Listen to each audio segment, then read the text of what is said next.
Hi guys, my name's Naomi. As an East African, I'm very picky about my coffee. I've heard nothing but fantastic things about Ruby. Wow! So we're gonna test out Ruby today. You put in this Ethiopian coffee beans over here.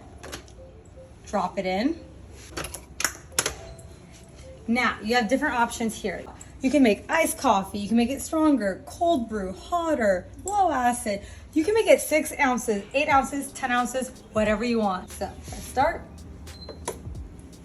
And voila. Simple.